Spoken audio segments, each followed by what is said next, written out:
877-781-0710. Now let's kick off your financial future. Here's Josh Jalinski. Good morning, America. You are listening to the Financial Quarterback Radio Show with Josh Jalinski. This is Ernesto Caleri, his loyal sidekick.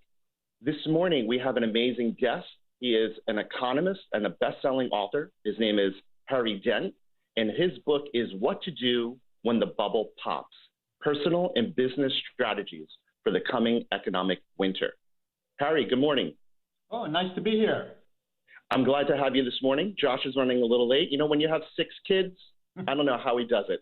He and his wife, they're both saints. They're making America great again. So, Harry, give us a little background on yourself, and please give an introduction to your book.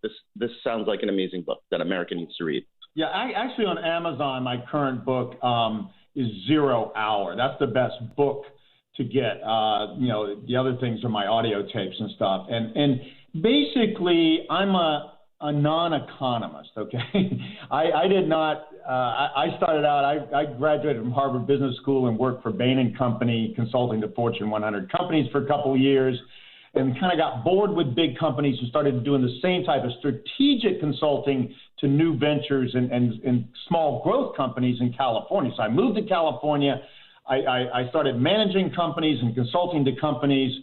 And that's when I learned economics in the real world. So I've taken everything in business but economics, all the marketing, management, accounting, finance, and the required economics courses. But the courses I was least interested in college and school was economics, because it's like worthless stuff. It doesn't relate to the real world and real stuff. So am I consulting to my clients, which increasingly became small growth companies, in other words, the new economy emerging back in the 80s, I had to have tools to help them see the future and changes in the economy. And over about several years, I developed my own economic indicators, which are totally different from what economists learn in economics. We look at people. People do predictable things as they age, like spend the most money at age 46 or 47 today, save the most money at 63 to 64 just as they go into retirement, and everything in between, apartments up to life insurance. I mean, there's 600 categories I can pull out of it. The U.S. economic surveys done every year and tell you exactly when people spend money on different things and all this sort of stuff. And I also look at the other important side of the economy, among many, but technologies change how we work and live. And technology, generations come with these spending cycles about every 40 years. New technologies like automobiles and electricity or computers and the internet and that sort of stuff come about every 45 years. So I can take these cycles and show people any country in the world, any consumer sector in any country or economy, when there's going to be booms and busts and favorable trends and unfavorable trends over the rest of the lifetime. I can tell we're about to see the greatest economic downturn of our lifetime, something the government's been putting off with massive, crazy massive stimulus for years now. We're about to see the worst we're going to see in our lifetime, something I've been warning about for years. But I can tell your kids and grandkids when they'll see the greatest booms or a crisis like this when they grow up decades from now, because people are that predictable and technologies are that predictable. There's a lot of things that aren't. Economists focus on all the political stuff, which actually is harder to predict. Who's going to be president 4 years from now? What they're going to do, blah, blah, blah, blah. The long-term trends are far more predictable than people have been led to believe. And that's what I've spent my life studying. And I just find more things every day that are predictable. And we are due for, we've been in a slowdown economically since late 2007, something I predicted back in the early to mid 80s when I came up with my first economic tools, these spending wave cycles of generations. And that's why we've been living off of endless quantitative easing, printing money and stimulus to offset this slowdown. Instead of taking our medicine and restructuring debt and doing all the things you should do to get productive and stronger, we're getting weaker by paving everything over with free money and causing the greatest speculative bubbles in real estate and stocks ever. And Ernesto, it's real easy. Bubbles only do one thing in history, and I've become an expert in bubbles in the last 10 to 15 years because we're in the greatest bubble period in history. Bubbles burst, and they never have a soft landing. There are no soft landings to bubbles, and this bubble is the most global. It is everything. It's been commodities. It's even in gold today. It's in real estate everywhere. It's in stocks the most. And you know the biggest bubble right now is? Just guess. Bitcoin.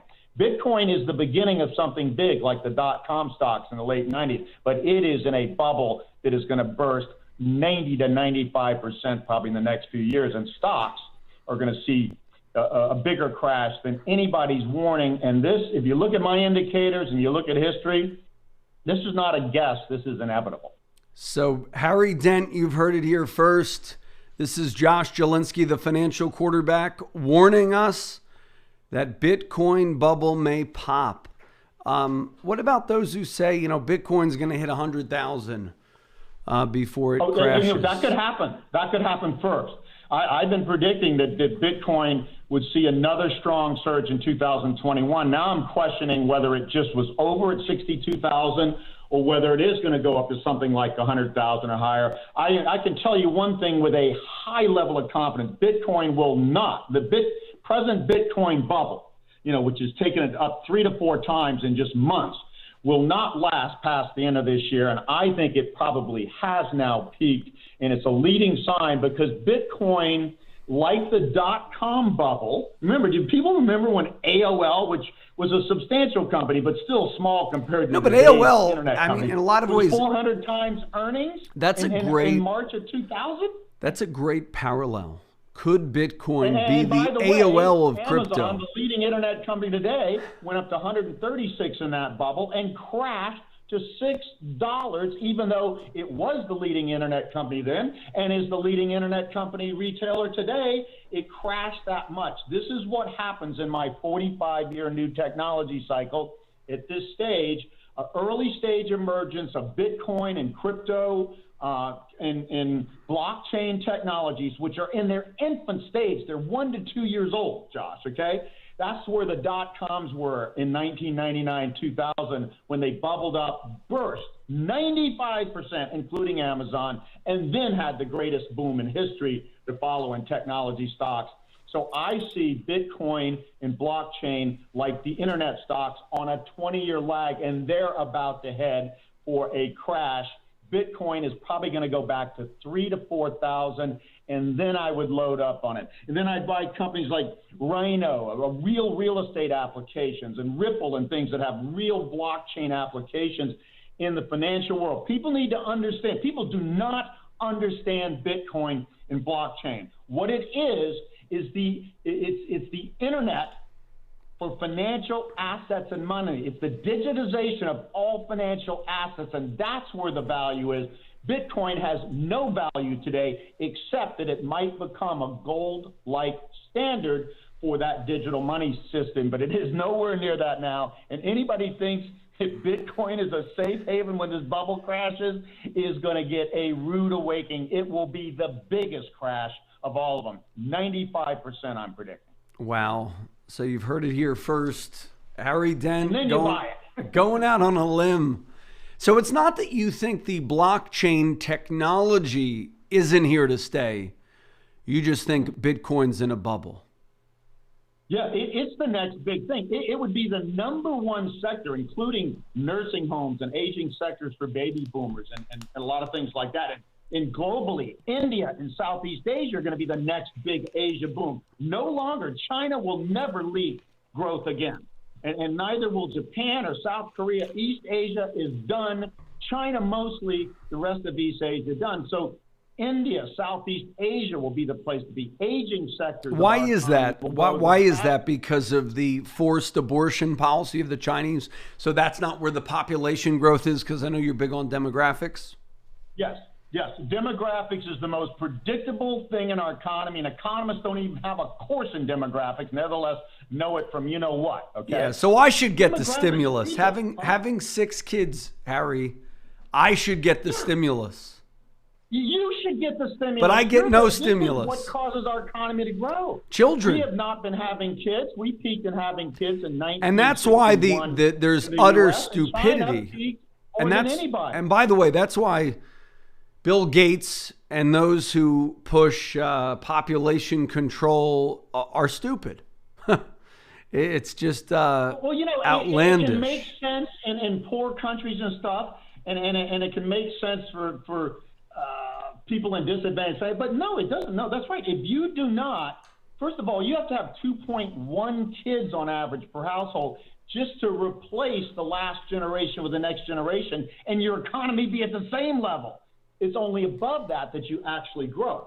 We never had that problem until after 1961 when births peaked forever in this country, and they came back near those levels in 2007, 1990 and 2007 with the millennials and zillennials. But the next generation will never require us to have more houses and more infrastructures and a bigger economy because we didn't have kids. In countries, what happens historically, and this is also predictable, I can predict when third world countries will reach the same thing. As we urbanize and get wealthier in GDP per capita, we have less kids. We want to have fewer kids and send them all to Harvard. That's what everybody's dream is. Have 1 or 2 kids instead of 6 like you and get them all into Harvard. And that's what people do. And when you start having 1 to 2 kids per family instead of 3, 4, 5, and 6 like you, and in the past with the baby boom, economies slow on a predictable. So we need another baby boom. Instead of make America great again, make America boom again, right? Well, we do, but I'm telling you, Josh, that's unrealistic. We're already so wealthy, and so is Japan. We're lucky if we have 2.1, and the only reason we have 2.1 immigrants. That's the realistic way, a mature country, and we do a very good job of that, and so does Australia, New Zealand, and some European countries. You attract the best immigrants in the world who want a better life from third world countries. And that's, I'm telling you, trying to get people to have 3 or 4 kids, Josh, I don't know. You could give them $10,000 for every kid and they still wouldn't have them because it costs $300,000 to raise those. So that's $1.8 million bill for you. It's probably a lot more than 300,000 when you. That's average. Yeah, when you that's chalk average, up. and that's not counting college. Yeah, this is a fun discussion with Harry Dent. We're going to ask him up next, when does he see the market at its zenith? He's a cycles guy. We've had Stan Harley on who says, maybe 12 months from now, the cycle was protracted. I think Harry's a little more bearish than Stan. So he is the author of 0 Hour. Is that your latest book, Harry? Yes. 0 Hour, which will give away. Latest book. Which will give away to those of you who schedule and keep your no obligation review. Up next, this is Josh Jalinski, the financial quarterback, and call us at 888-988-JOSH for your free review, 888-988-JOSH for the 27-point ultimate financial game plan. And we will throw in one of Harry's books for free when you schedule and keep your no obligation review. We'll be back with your questions. If you have a question for Harry Dent, best-selling author, call us now, 800-321-0710, 800-321-0710. We'll be back after these messages. It's always on your mind. Retirement, whether you're 55 or 35. Not everyone wants to work forever, and most would like a comfortable retirement. You may already have a plan, but is it the right one? Josh Jalinski, host of the popular Financial Quarterback radio program, is ready to guide you towards financial freedom. He challenges the ways your parents and grandparents saved money with fresh strategies, which are exactly what you need to navigate today's volatile economic climate. Josh's new book, Retirement Reality Check, is available to order on Amazon. It's an easy read that guides you through his system for securing your financial freedom, including tax-saving strategies, understanding the right investment mix, and more. Order now. Retirement Reality Check. Call Josh at 888-988-JOSH. Let Josh help you map out your retirement using fresh strategies. Call 888-988-5674. That's 888-988-5674. Hey, meet you out on the first tee? Yeah, I'll be right there. Just reading this article. On what? New bill Congress passed. Looks like it's going to affect the value of all retirement savings plans. My financial guy didn't tell me about this when I saw him the other day. Well, my guy did, and we made a plan. You may have heard of him, Josh Jalinski. Josh Jalinski is your guy? Listen, if you're 10 years or less from retirement, Which I am. Josh will give you a free economic plan, which includes retirement planning, a 27-point checklist to make sure your income lasts as long as you live. He'll even help you navigate the current tax code. I'm definitely going to call Josh. Cool, but first, can we play some golf? Call Josh Jalinski, host of the popular Financial Quarterback radio program, for your free economic plan. 888-988-JOSH. 888-988-JOSH. 888-988-JOSH. Hey, we're back. This is Josh Jalinski with Harry Dent, best-selling author. So, Harry, you think we're in a bubble? I mean, we all know we're in a bubble. It's just a question of when it'll pop. If you don't think we're in a bubble, you're blind. But most people don't think we're in a bubble, by the way, Josh. And most economic experts don't think we're in a bubble yet. Yeah. I mean, the thing is, are we at 98, 99, or 2000? This bubble resembles, I mean, in some ways, this is the mother of all bubbles. You have a government debt bubble, a Bitcoin bubble, a real estate bubble now with COVID, a stock market bubble.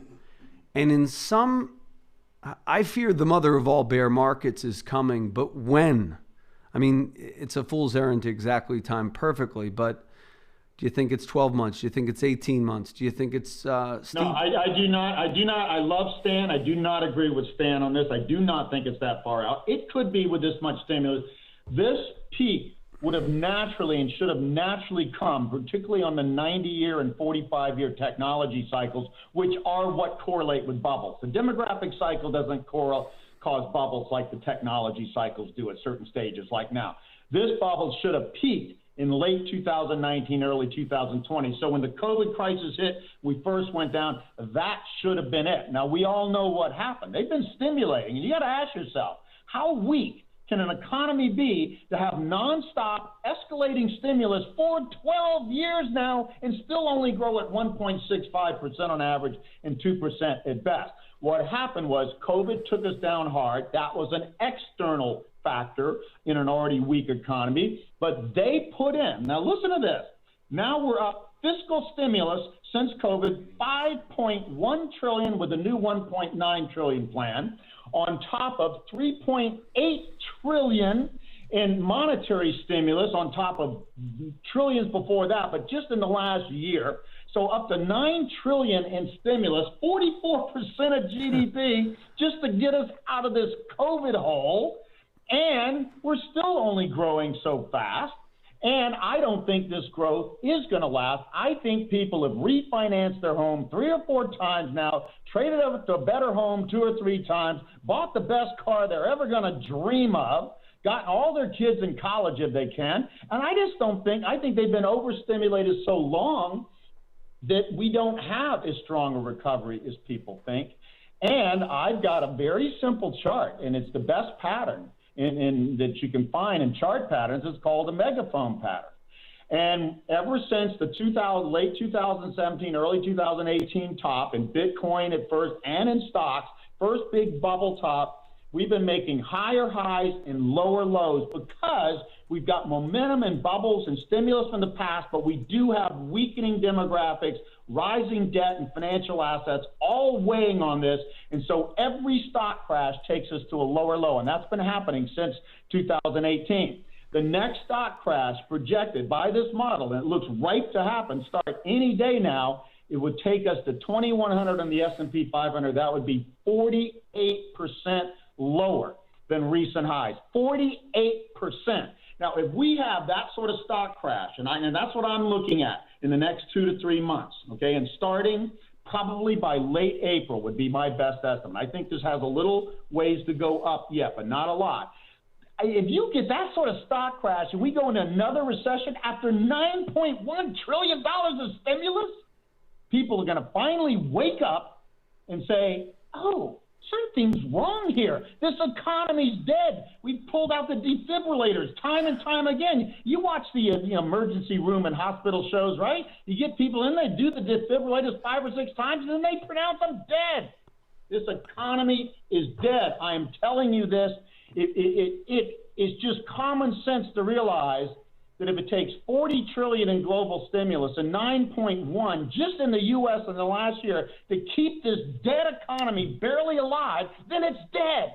And you better get out of the way. You better get out of stocks and real estate, because when this next bubble crash happens, it's going to be the fastest yet, and real estate's going to join stocks this time. So you bet, and real estate's a lot harder to get out of than stocks. So you better be selling real estate as fast as you can that you don't need, and I'd be getting out of stocks. My target's about 4,100 on the S&P 500, maybe 5% higher than here, and by the end of April, if not sooner.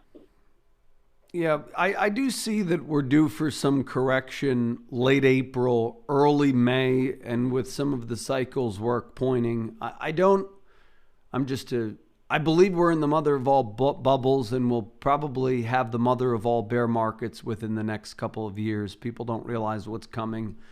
I think we do not know the extent of the funny money, though. We had no clue. I mean, I thought the mother of all bears was happening last year. A lot of people did. And then all of a sudden, and you probably know this, what did the Fed do? The Fed did something brilliant, by the way. They usually don't do anything brilliant, but they did something brilliant here. They lent money to the corporate bond market. Bond ETFs were going... They were going to lose 80, 90%. They could not have any liquidity. And then they gave emergency funding powers. This was probably the least reported story. I mean, Wall Street Journal did like one expose on it.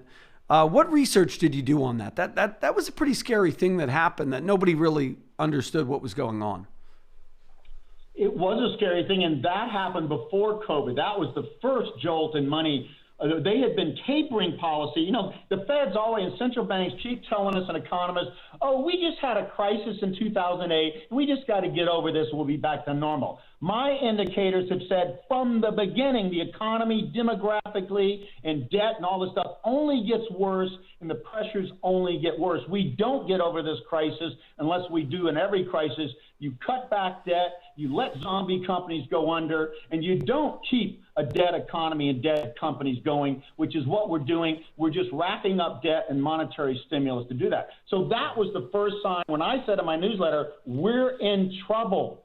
The Fed says everything's okay, we can taper. And as soon as they taper a little bit, they had to print $700 billion, what you're talking about, just to save the banks and bond markets from collapsing, because they can't live without this stimulus. Everybody's on life support. We're in the emergency room, folks. We've been in it since late 2008 for over 12 years now. The only question is how long can you live off of artificial life support and stimulus that is not real and only pumps up financial assets until we've started to get fiscal stimulus? And now that's causing some inflation, which causes problems for bonds and stocks. At some point, this thing breaks. I can tell you one thing with 199% certainty, Josh, a bubble like this only ends one way, with a big bubble crash. There is no other precedent in history. Once a bubble, I don't care what, China's trying to taper their bubble now. I don't care what you do now. When this bubble finally bursts, it's going to be nasty. All I'm telling you, there's nowhere to hide. Bonds, except for high-quality Treasury bonds, all go down because of credit risk. Stocks collapse the most. Real estate goes down with a lot of debt against it, which makes it the most dangerous, even though it doesn't. It maybe go down 40, 50%, while stocks go down 80, 90, and Bitcoin goes down 90 to 95, okay? But everything goes down. You have to get out of the way. You cannot listen to the typical economist that says, which is the right advice 90% of the time, oh, just sit through the correction and rebalance your portfolio. Not this time. This is a reset of the entire boom since 1983 with the baby boom and the greatest bubble in history, and there is only one way it ends in my cycles, and Stan would agree with me on this cycle. Late 2022 is a major low of our lifetimes. I've been saying since the 1980s that the stock market would probably be at the lowest point in our lifetime, at the end of 2022. And now that we've pushed this off another year, it might be 2023. But I'm telling you, this reckoning is very likely to come in the next 2 years. You cannot steer through it. You got to get out of the way, give up some gains for a few years, and even if the stocks go up another 5 or 10%, get out. And when this crash happens, the world's going to be your oyster. You'd be like Joseph Kennedy. He got out in 29 when the shoeshine boys were giving him advice. He said, he wasn't an expert on the markets either back then, but he was a rich bootlegger, and he was a damn near criminal, by the way.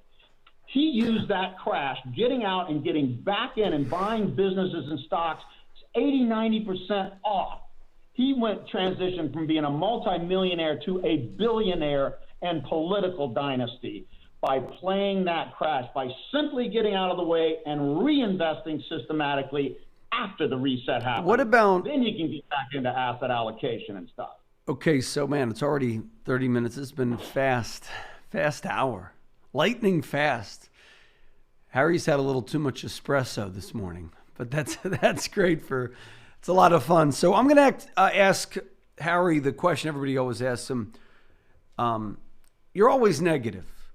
You're not always negative. No, if people Josh, really no. I know. The first 2/3 no, of I know career, that you were. You say that, you don't understand nothing about me. Yeah, no. No, I'm aware of that. But that is the knock on you. You're not aware. You wouldn't have said that if you were aware of that. No, but that's Could you not be negative that's after the the greatest critique. bubble in history? So we'll talk about that. We'll talk about that up next. This is Josh Jalinski, the financial quarterback. Don't touch that dial. Are you worried about the recent coronavirus crisis and how it may have affected your money? Hi, everybody. I'm Josh Jalinski, the financial quarterback, inviting you to join me for my complimentary 6 Ways to Keep Calm During Turbulent Markets webinar. If you schedule and keep your no-obligation webinar today at 888-988-JOSH. It's a great thing to do if you're stuck at home under stay-at-home orders. Call us right now, 888-988-JOSH. If you're bored, there's never been a better time to get a second opinion on your wealth than right now. 888-988-JOSH, 888-988-5674. And go to my website, retirementrealitycheck.com today and take your free investment profile quiz. And when you buy my book, you're eligible for 3 free gifts. 888-988-JOSH. Call Josh Jalinski, host of the popular Financial Quarterback radio program, 888-988-JOSH. We're back. And Harry wants to challenge the naysayers who say he's always negative. Harry, I've followed you since I heard you, I don't know, in the 2000s when you were overly positive, early in the 90s with the tech boom. I was the craziest when I said in the early 90s at the bottom of that recession that the Dow would be 10,000 by 2000, and people thought I was certifiably crazy. I underestimated it. It went to 12,000 something by then. So what do you say to those who think you're always negative? I mean, I know you were positive in the 90s. Your first book, wasn't it like it was like the boom, the great boom or something? The great boom ahead. Yeah. So you're not always negative. In late 1992. I had a book before that. Yeah. In 1989 that was extremely bullish. So the greatest boom in history is coming, especially in the U.S. and Europe. Oh, and guess what, folks? Japan's not going to be there for it because their baby boom's already peaking in the late 80s. I was the only person I know in the world that saw Japan collapsing. And people back then, the reason they thought I was crazy for being bullish on the U.S. because they were so bullish on Japan and thought Japan was going to overtake our economy. Because they don't. What I say to these people, Josh, they don't understand the economy. They're not looking at the indicators that actually drive the economy. If you did, you would have known Japan was over back then, and the U.S. and Europe were just getting ready to see the greatest boom in history. It was already in the cards. It was a piece of cake. A 10-year-old could have figured it out if you were looking at the right indicator. Economists are not taught, nor do they look at the indicators that matter. And at the top of a boom or bubble, when everything looks perfect, like 1989 in Japan, 1929 in the U.S., or 2000, early 2000 in the tech bubble back then, the economy looks perfect. You're never going to have a reason to say there's going to be a downturn or crash. You have to be looking under the hood at the actual demographic and technology cycles that actually drive economic growth and actually peak at times and cause declines. It's that simple. It's not complicated. Economists just don't know what they're doing. That's what I say to them. You don't know what you're doing. If you think I've been negative all my career, then you haven't looked at me in the past. You're just pissed that I'm bearish when you're bullish. And you were pissed when I was bullish when you were bearish in the early 90s. So what's wrong with you is what I say. That's great. You're always a live wire, Harry, and a lot of fun. So as it relates to the economy being sick, the economy is truly sick when you have no buyers. I think the biggest indicator of the sickness of the economy was March of last year when the Fed had to bail out bond ETFs. People do not realize that our mutual funds, our index funds, our ETFs are in a bubble. I want to talk about that, the index fund bubble. A lot of people don't really understand. They're just told. I mean, I was on a group of New York Times bestselling authors. We were with Dr. Brad Klontz, who's a big TikTok star. We're with, I was talking to a group of people, Bobby Rebell, bestselling author. And it's almost like these personal finance writers, and they're great people, they just think index funds always go up. So that's what they tell people. Buy index funds. You'll be fine. Leave it alone for 40 years. So what do you say to that? Well, that's fine if you're in the early stage of a cycle. The truth is, and this is what my demographic cycle has shown, and have shown all the way back to the mid-'80s when I first came up with them. Economic booms generally last about 25 to 26 years up and 13 to 15 years down, okay? 1983 to 2007, then 2008 to 2022-23. It's before that, 42 to 68, the Bob Hope generation, and then the economy weakened from 69, and that's when stocks peaked, adjusted for inflation, late 68, and the economy didn't bottom till late 82, 26 years up, 14 years down. That's the truth. It depends on when you're investing in the cycle. If you're in the early stage of the cycle, you can buy and hold stocks for decades. If you're in the late stage of the cycle and somebody says that's okay, in 40 years it'll work out, well, I can tell you today, after this peak, and in past peaks, it takes 23 to 25 years just to get back to even if you invest in the late stage in the cycle and decide to hold for 40 years. So you'll have 25 years down, 15 years up, and then you'll just get back to even, and you'll be long dead by then if you're near retirement. So that's not a good strategy to just say, well, in the long term, stocks generally go up, so I'll just buy and hold. You know, you have to know where you are in the cycle, and it's not complicated. Generations tell you where you are in the cycle. Now, what about, I remember we had you on last time, although this is the type of intensity, Harry, that I wanted you and Stan at the next debate. We got to have the Stan Harley, Harry Dent debate. I want you guys to go at it and fight, but I think you guys agree more than you disagree. Oh, yeah, we agree way You're more very than similar. We're only disagreeing about short-term time. Yeah. He's a short-term cycle guy. Yeah, you're more of the long-term demographic cycles. Yeah. And what happens is, I think the Fed knows we're in a bubble. And they're trying to have the soft landing. And next, here's what I'm worried about. We start going down this summer. Let's say we go down 15%, 20%. And then they come out with helicopter money. And then that saves us from the big crash for another year or two. I'm so worried about this. Like, there are now economists that say you just make up money. You just add a zero.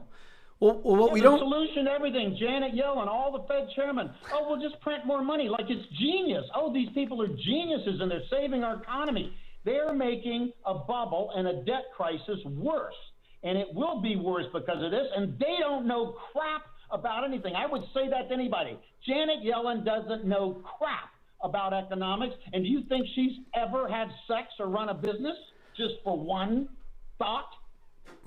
Well, why are people listening to these people? All they do, we have a crisis. They just wave a magic wand, print money, and expect it to go away.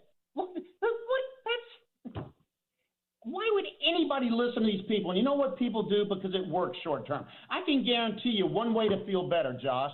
I don't care how miserable you are right now. You go shoot a bag of heroin, and you'll feel like heaven for the next several hours, and then you'll come down with a big crash. This is what we're doing in the economy. We're not facilitating the transition from a booming economy to the next boom and the old technologies to the new by restructuring and incentivizing new companies and investing in new companies. We're just printing over and keeping the old sick economy that's already dead and not letting it die and get out of the way. It's bad policy, and it shows a complete, listen to what I'm saying, a complete 100% misunderstanding of the actual play of opposites, boom and bust, inflation and deflation. We don't have innovation without that play of opposites. And economists want to have a machine economy that grows at 3% with 2% inflation forever and no recessions, which means they understand nothing. No, exactly. And also, I want to be clear here. We do not listen to them ever again. Yeah, I want to be clear here. We do not want to encourage the use of drugs in any way on the Financial Quarterback radio program. I'm sure you were speaking hyperbolically. Josh, you think I'm an idiot? You think I recommend heroin? It's a perfect example, though. You can instantly feel good by doing the wrong thing, by doing something that's proven to make you unhealthy. Yeah, I'm saying it's like a sugar high. Central banks are like drug pushers in our economy. They're using financial drugs to keep our economy going in the wrong direction. But that's my point, though. But that's my point. Can't they do that longer than we can even envision? For 12 years, of course they can do it longer. But note, how much did they do when I add up? That's why I started with the numbers. Since in the last year, since that repo crisis, they have printed almost $4 trillion and 5.1 in fiscal stimulus they've introduced. That is an exponential move. We might have averaged $1 trillion a year before that. Now, in 1 year, they print 10 times as much stimulus.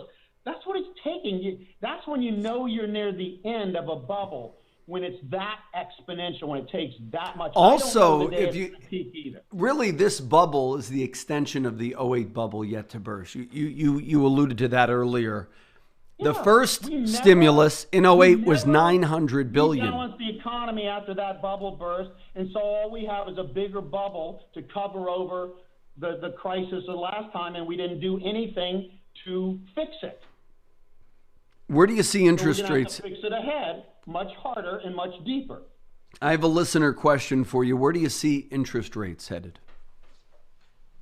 Lower for the risk-free Treasury bonds rates. I tell people right now, I'm telling people it's about time to load up on 30-year Treasury bonds, because they lock in about a 2.5% rate now, which seems really low, which it is historically, but it's very high compared to where we just saw last year, in which we're going to drop lower down to 0 to 0.5%.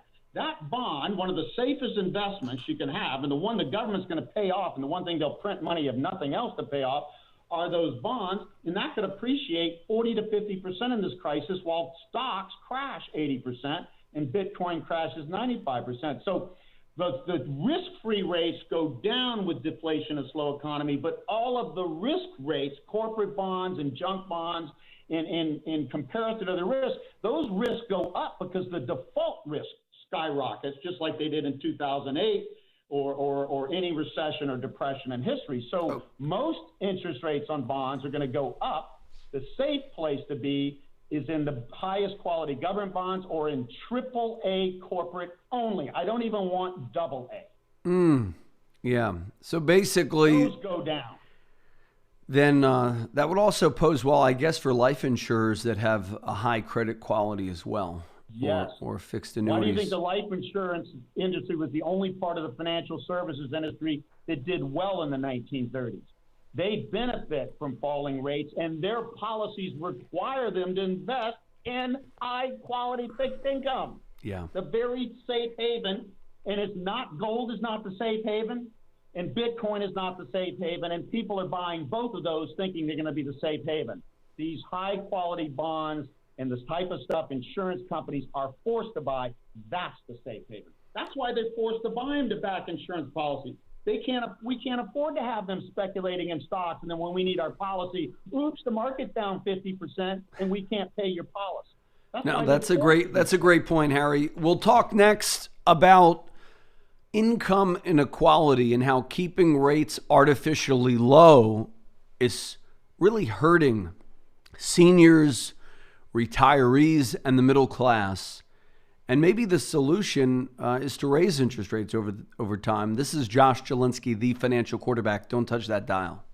Josh Jalinski, the financial quarterback here. In these uncertain financial times, it is imperative that you guard your financial future. If you call within the next 3 minutes, we will offer our complimentary bear market survival guide, which will detail steps to help your plan to potentially survive the COVID-19 crisis. The bear market survival guide will cover how you might still be able to retire amid a volatile economic climate. We will throw in our complimentary 27-point ultimate game plan for retirement. Call us at 888-988-JOSH, 888-988-5674 for your bear market survival guide. Call Josh Jalinski, host of the popular Financial Quarterback radio program, 888-988-JOSH, 888-988-JOSH. It's always on your mind. Retirement, whether you're 55 or 35.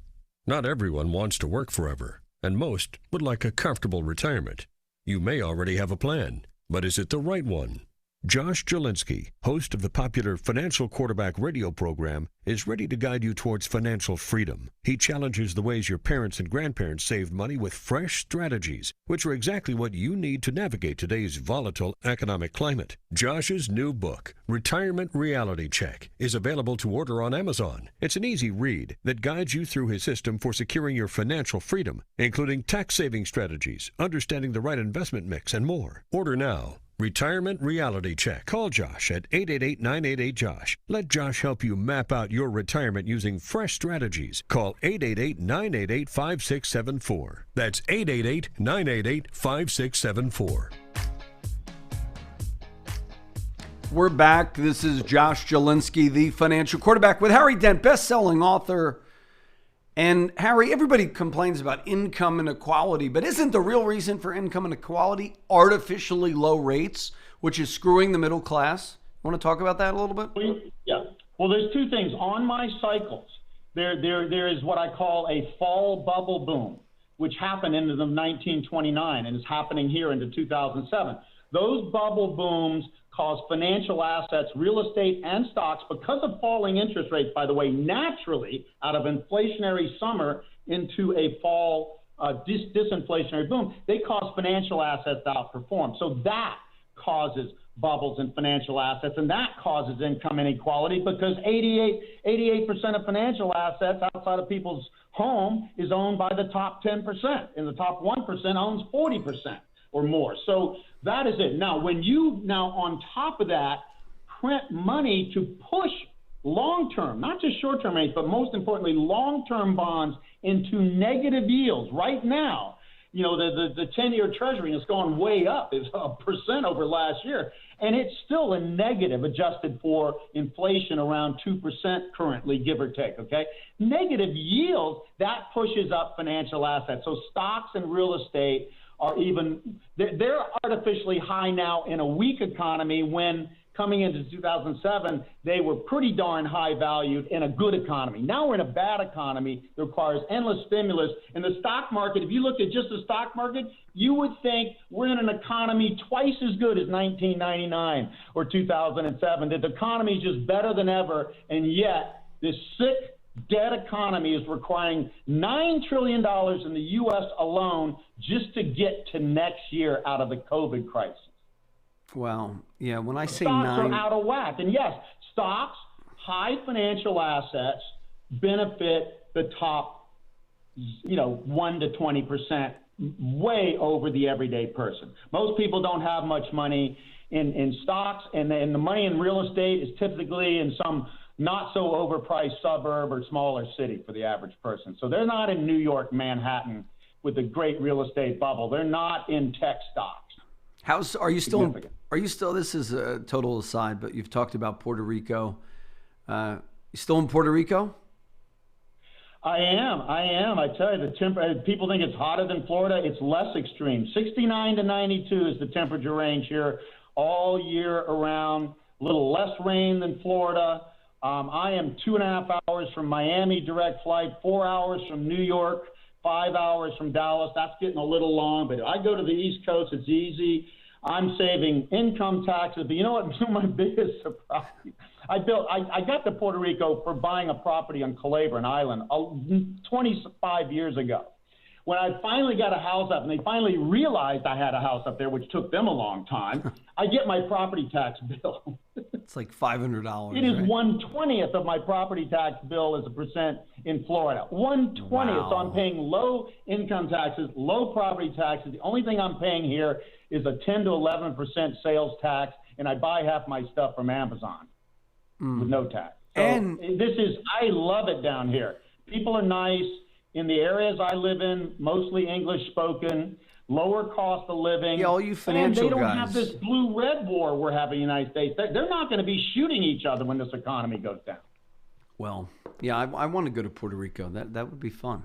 John Malden's down there, David McKnight, a lot of guests. All these guests. Peter Schiff Yeah, as well. I debate all those guys down Do you here. guys hang out? Do you have like the Economist Club of Puerto Rico? I spend the most time. He's my nemesis, but I spend the most time with Peter Schiff. My wife knows his wife and stuff. He's your we nemesis. debate the most. Peter and I both see a crisis, but he sees an inflationary outcome, and I see a deflationary. But so that makes a very It's a very debate. different. Peter and I debate a lot. I mean, I think when the garbage hits the fan, I don't see an inflationary worldview, because then you still have to go to the grocery stores, and it's like in March of 2020, Bitcoin was down to what, like $3 or $4 grand, because you still have to use cash to wait online in Costco if there's a crisis. They're still not taking Bitcoin, but I guess in the future they will take all that stuff. Well, there's something more than that, though, Josh. Another number I throw out, and this is an important number because it was about $300 trillion before we got into the 2008 crash. Derivatives. $525 trillion, 6.5 times global GDP of financial assets now in the world. What people don't realize, when this bubble burst, about 40 to 50% of that, and that's historically proven, that's what happened in the 29 crash, disappears forever or for a long time. That's taking money, real money in people's brokerage accounts and equity in their real estate out of the economy, and that makes people feel poor, and that causes deflation alone. A slower economy, but particularly when financial assets contract like in the 30s. See, we had recessions in the 70s, but it only brought inflation down. It was only in the 30s that we actually saw deflation in consumer prices, because financial asset prices went down so much and took so much money and stimulus out of the economy. And we were seeing that in 2008. That's why they injected such a stimulus. We were having deflation. Well, see, they reacted quickly. We were just going into deflation in late 2008 that's why they stepped on the gas so hard. Ben Bernanke was the Fed chairman back then, and one thing Ben Bernanke did was study the Great Depression in great depth. He still never run a business or had sex, but at least he did that, and he knew that if you go into deflation after a boom like this, you're going to be in a depression, not a recession. So that's why they stepped on the gas so hard, and ever since. They knew that this thing would be nasty. Okay, so we'll be back after these messages with concluding thoughts. Inflation versus deflation debate up next. This is Josh Jalinski, the financial quarterback. And if you want the 27-point ultimate game plan for retirement, call us now. 888-988-JOSH, 888-988-JOSH, 888-988-5674. We'll be back after these messages. Hey, meet you out on the first tee? Yeah, I'll be right there. Just reading this article. On what? New bill Congress passed. Looks like it's going to affect the value of all retirement savings plans. My financial guy didn't tell me about this when I saw him the other day. Well, my guy did, and we made a plan. You may have heard of him, Josh Jalinski. Josh Jalinski is your guy? Listen, if you're 10 years or less from retirement, Which I am. Josh will give you a free economic plan, which includes retirement planning, a 27-point checklist to make sure your income lasts as long as you live. He'll even help you navigate the current tax code. I'm definitely going to call Josh. Cool, but first, can we play some golf? Call Josh Jalinski, host of the popular Financial Quarterback radio program, for your free economic plan. 888-988-JOSH. 888-988-JOSH. 888-988-JOSH. Okay, we're back. This is Josh Jalinski, the financial quarterback. And Harry, inflation versus deflation, why is if we have an inflationary bubble, gold and stocks would go up. Why is that wrong in your opinion? Okay, bubbles, what I said before, 525 trillion in financial assets in the world, at least that's conservative, 200, maybe 250 of that is going to disappear, taking money out of the system, out of brokerage accounts and real estate, all that sort of stuff. That is deflationary. On my 80-year, two-generation cycle, which I've mapped out since the early 80s, okay, you have an inflationary crisis like the recessionary 70s, a fall bubble boom like into the roaring 20s and like into 2007, and then you end when that bubble deleverages and debt disappears and financial assets disappear, you have a deflationary crisis like the 1930s. So on the cycle of inflation and deflation, boom and bust, which demographics almost 100% drive outside of stimulus. This is what happens. I've been predicting since the early 80s that in 2007, the momentum from baby boom spending would peak. We'd go into a slow period, and it would end up being deflationary. I predicted that way back then, which means it has nothing to do with what's happening now. The only thing happening now is they're keeping this deflation from happening, starting with Ben Bernanke, as I said earlier, because they know that you get the deepest downturns, not in an inflationary crisis like the 70s. That was bad enough, up to 11% unemployment. No, you get 25% style employment and massive business failures in a deflationary depression. The difference between a depression and a recession is depressions tend to be deflationary, and they tend to follow major bubbles in debt, and debt bubbles cause financial asset bubbles, and now this financial asset bubbles make even the debt bubble look like nothing, and that guarantees that when this ends, from my study of history, and if anybody got better study than I do, I'd love to talk to them, okay? It says you end in deflation. The end game is deflation. I don't care how much money they printed. They just printed more than they did in the entire cycle in 1 year, and we still have almost no inflation. And we've been printing money nonstop for 12 years and almost no inflation. What does that tell you? The underlying trend is deflation, and only high-quality bonds do well, and cash in deflation. All other financial assets get reset down to reality. And even on my spending wave model, just neutral, not over or undervalued, stocks should be at 12,000 a day on the Dow, and they're at 33,000. So go figure. Wow. So Harry Dent, thank you for joining us, and tell our listeners where they can read more about your work. harrydent.com or HSDent? Yeah. No, folks, I know I'm controversial, and I know I'm getting heated about this, but I'm getting heated because this is getting very imminent, okay? Something's going to happen that nobody's going to see. Best way to get to know us, I have a paid newsletter, okay? But if you don't know me, get on my free weekly newsletter. You get an article from me and my partner, who's also very competent, every week. Get to know us, because this is the time to listen to somebody other than your normal economist. So harrydent.com, you can just get on our free newsletter. Thank you, Harry, for joining us. And folks, check out the YouTube. Search for our new YouTube page, The Financial Quarterback. And Harry, we got to get you on the Clubhouse app. And it'll be, it's Monday night. I'm speaking with John Ledger of T-Mobile and Riddick Bowe, former heavyweight boxing star. So we'd love to have you on. We're calling ourselves the Power Team. We got a former rapper, Buckshot, who discovered Eminem, the former president of T-Mobile. So yeah, let Cal know. We'd love to have you be interviewed on Clubhouse as well. It's the latest and greatest thing. So folks, thank you, Harry, for joining us. And folks, go to retirementrealitycheck.com today, and you get 3 free gifts when you buy my book, 888-988-JOSH, if you want the 27-point ultimate financial game plan. Harry, always a live wire. June wrote an email. He's giving me palpitations. So, we don't want you to... Wait, he's saying something. What'd you say, Harry? Harry, what'd you say? People need to have palpitations. People need to wake up. This is the greatest financial scam when you really look at it in all of history. And it's not going to end well. So thank you for joining us. And as always, the best preparation is a financial plan that will account for both deflationary scenarios and inflationary scenarios. My warning today, only have in the market what you're comfortable to lose. So give us a call, 888-988-JOSH. Reevaluate your long-term plans to make sure you're not encouraged by the greed of the moments. Particularly, people are just greedy now. They're trying to get very late cycle behavior. Now you have non-fungible tokens. We'll talk about that. That's the biggest scam going. NFTs. When we return, this is Josh Jalinski, the financial quarterback. 888-988-JOSH. As with anybody, predictions can be off. That's why you need to have a plan. 888-988-JOSH. WOR and WAXQ HD2 New York.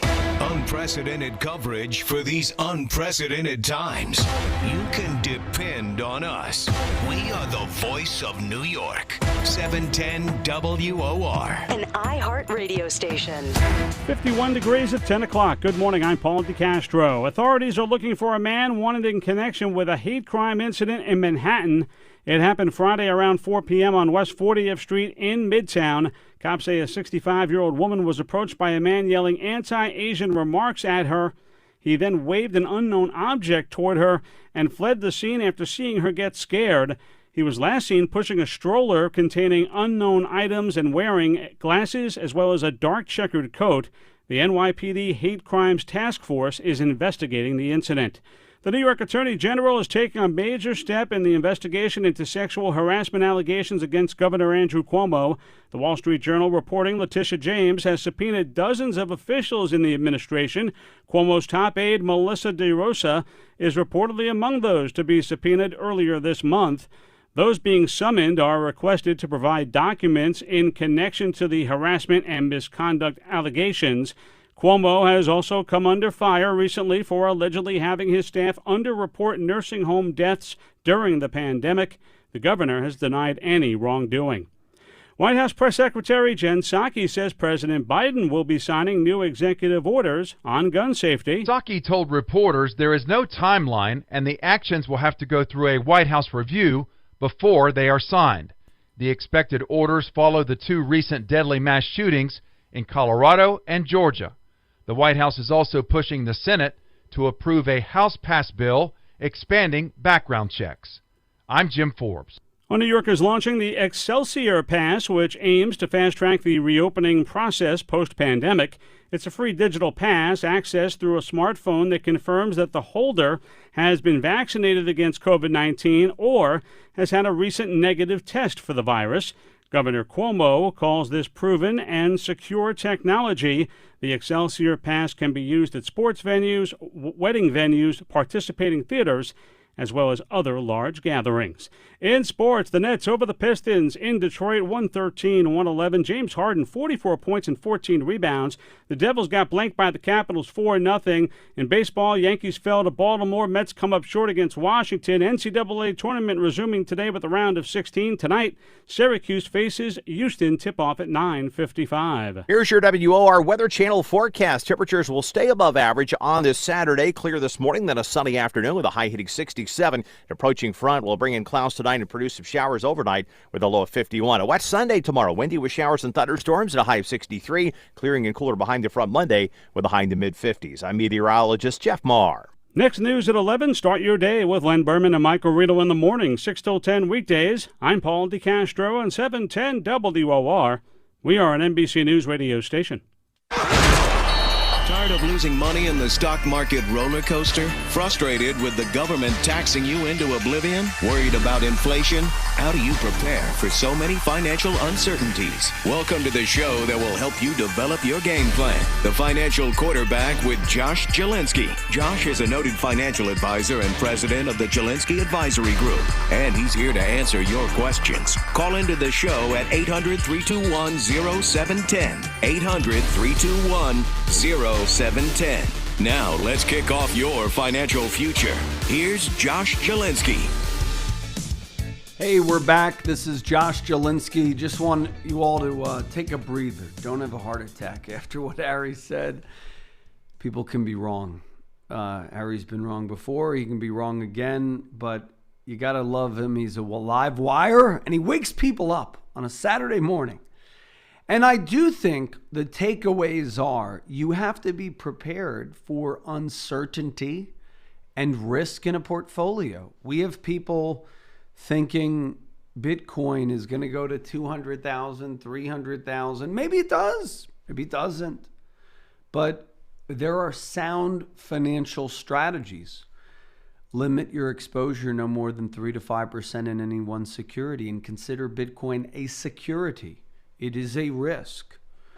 Have enough cash for a year's worth of expenses so that if we do have a crash, I mean, here's my thing. If we do have a crash, I think the government's they're just going to start adding zeros. Like it's going to be, I don't think the next crash will be the mother of all crashes. I think the one after that might be, because you still have people. I mean, you have Congresswoman Tlaib. How do you say her name? She was saying that we just need to start printing money, adding zeros from the Treasury.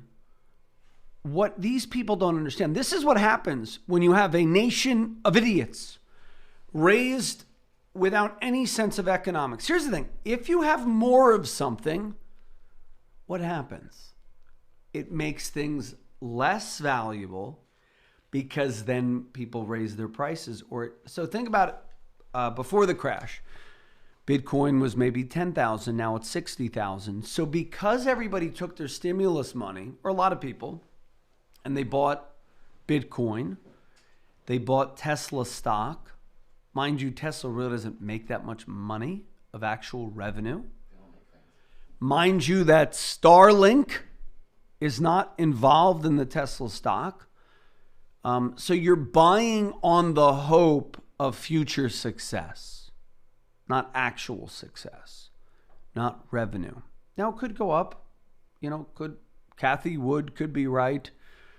And, these claims that Tesla stock will be $3,000 and all this stuff.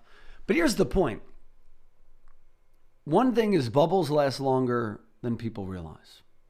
So they always last a little bit longer than a guy like Harry exactly predicts or Stan. I love them both. Number two, bubbles last longer than people think. Number two, you got to be prepared. You can't let a bubble divorce you from a sound financial strategy. Number three, don't do stupid stuff like non-fungible tokens. That's all the rage right now. Why are non-fungible tokens the rage? I personally think it's due to the guilt. You have these white, rich, urbanites who have billion-dollar companies now. Now they're just, throwing their money at a non-fungible. Do you even know what a non-fungible token is? Do you know what a non-fungible token is, Ernesto? Can I use it on the Parkway? Well, Google it. Google a guy named Beeple. It is a work of art that went for $66 million, which is a picture of Donald Trump, basically like a deflated and defeated Donald Trump by Beeple. The painting went for $66 million. Can you believe that? It's a picture of a giant Donald Trump lying on the floor with slogans written all over his body and people passing by. So this piece of art went for $66 million. That's not inflation. I don't know what is. One, NFTs. Two, real estate. Three, now I don't know whether we'll have mass inflation. I think that's already upon us, by the way. I've called that for months now. I see inflation. Harry sees deflation. If you have inflation, real estate will go up. Stocks will go up because your dollar will be worth less. So I always tell people, if you're scared about both, buy some inflationary assets, buy some deflationary assets. Nobody exactly knows the future. So although, these cycles guys will always tell you, this exact day or, this month.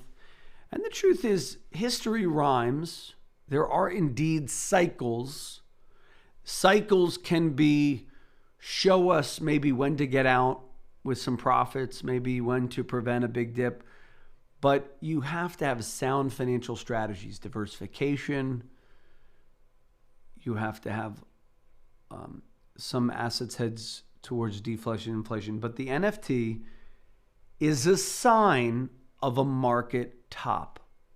But I think some of this is you have these tech people. They make, $150 million selling their fintech company. And then all of a sudden they're guilty. They're guilty that they have this wealth.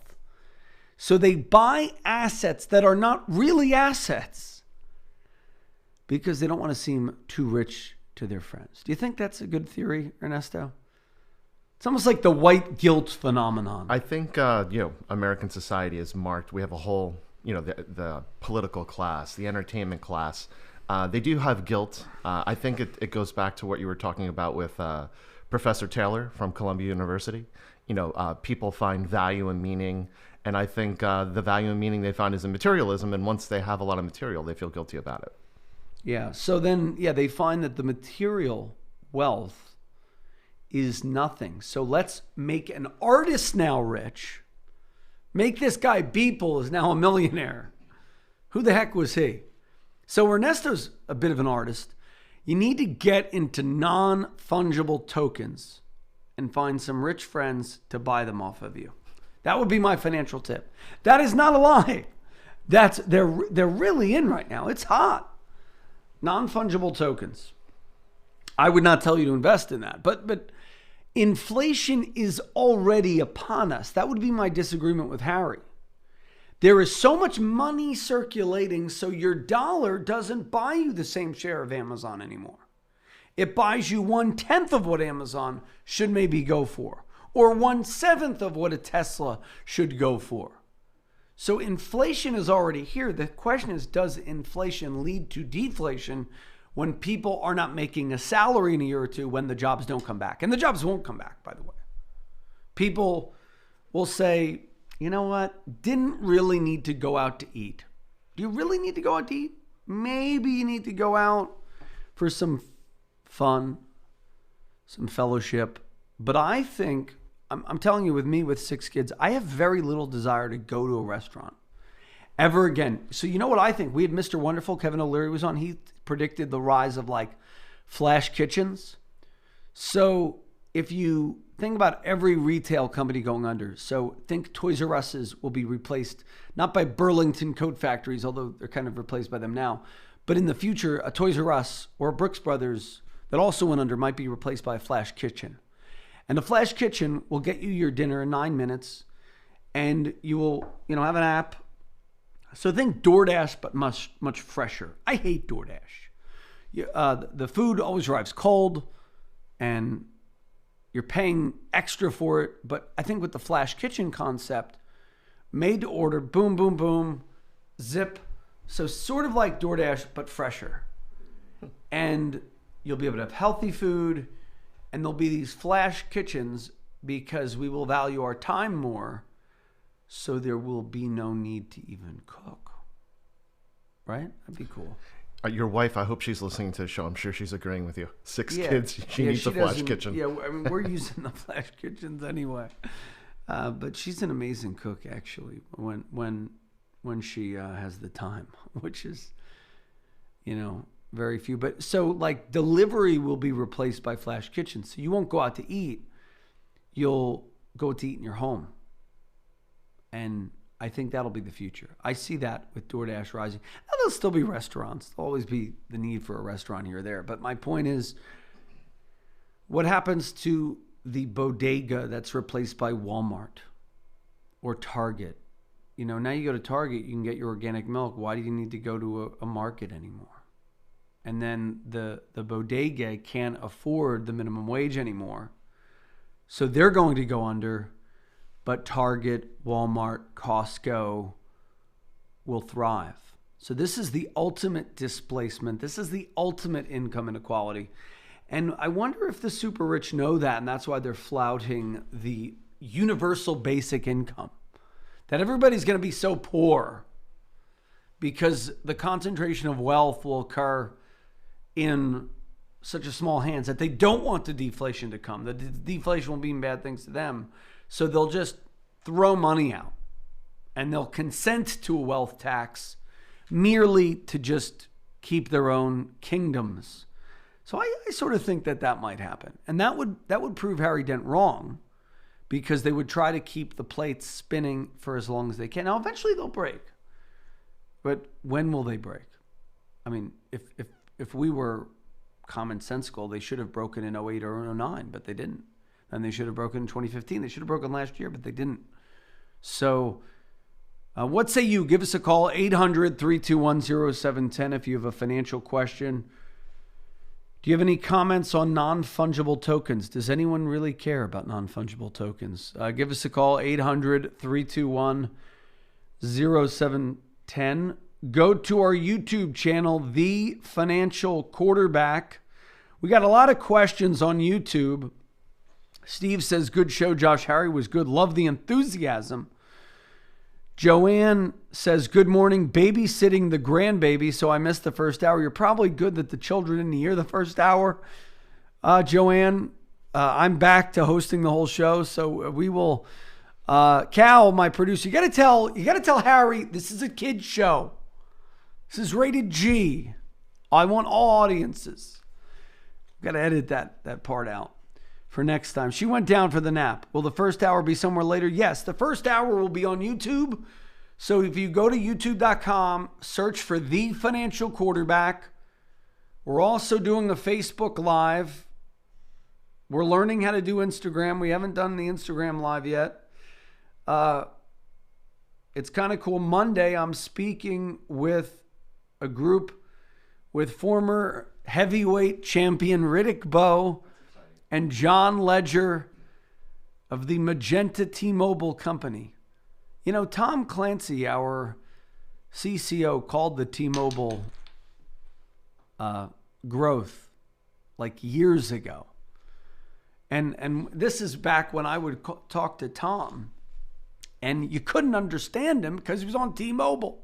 You ever have friends with T-Mobile? It was horrible. It sounded like all the static and the rocks.